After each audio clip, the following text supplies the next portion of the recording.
ദാണ്ടൊരെണ്ണം കിടക്കുന്ന കിടപ്പ് കണ്ടില്ലേ? EMI അടയ്ക്കണ്ട, കറണ്ട് ബില്ല് അടയ്ക്കണ്ട, പെണ്ണുപിള്ളയുടെയും മക്കളുടെയും കാര്യം നോക്കണ്ട. എന്തോ സുഖിച്ചുള്ള ഉറക്കമാന്ന് നോക്കിക്കവന്. ഡാ, നിന്നെ പോലെ എങ്ങനെ ജനിച്ചാൽ മതിയായിരുന്നു, എന്തോ സുഖമായിരുന്നു. ഒരു 5-8-10 പെണ്ണും പിള്ളമാരും അതിലൊരു 10-50 മക്കളും. എന്നാ സുഖം നോക്കി. രാവിലെ എന്നും തെണ്ടാനും പോകും, കുറേ എണ്ണത്തിനെ പോയി വഴിയിൽ നിന്ന് കാണും. കണ്ടില്ലേ അവൻ്റെ ഒരു സുഖം? അലോണയുടെ കൂട്ടുകാരനാണ്. അലോണ പള്ളിയിൽ പോയാൽ പള്ളി വരും. ഒരു പ്രാവശ്യം കുർബാനയുടെ സമയത്ത് കയറി വരിക പള്ളിക്കകത്തോട്ട്. ക്രിസ്മസിൻ്റെ അന്ന് ലാസ്റ്റ് നമ്മൾ ഇറങ്ങി ഇവനെ ഇറക്കി വിടുമായിരുന്നു.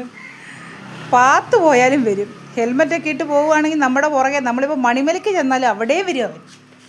ചൊറിയാതെ ഇങ്ങോട്ട് നോക്കടാ, നിന്നെക്കുറിച്ച് പറയുമ്പോൾ നീ ചൊറിഞ്ഞോണ്ടിരിക്കുന്നു. ആ, വർത്താനം പറ.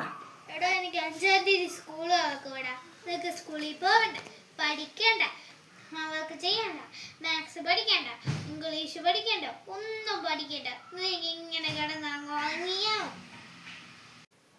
ചൊറിയ, നീ ഇങ്ങനെ ചൊറിഞ്ഞോണ്ടിരുന്നു കഴിഞ്ഞാൽ നിന്റെ പുറകെ എങ്ങനെയാണോ നിന്റെ പെണ്ണുപിള്ളമാർ വരുന്നേ?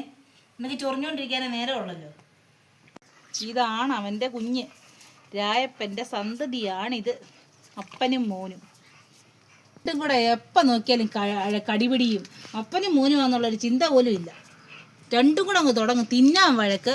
വെളിയിലിറക്കിയാലാണ് ഇതിനെ കടിച്ചു കൊല്ലും അവന്. രായപ്പനെ പോലെ പറിച്ചു വെച്ചേക്കുന്ന ഒരു സാധനം. ഉറങ്ങടാ, ഉറങ്ങ്. നിനക്ക് ഉറങ്ങാവല്ലോ, നമുക്കല്ലേ ഉറങ്ങാൻ സമയമില്ലാത്തുള്ളൂ. ഉറങ്ങ്, സുഖിച്ചുറങ്ങിക്കും.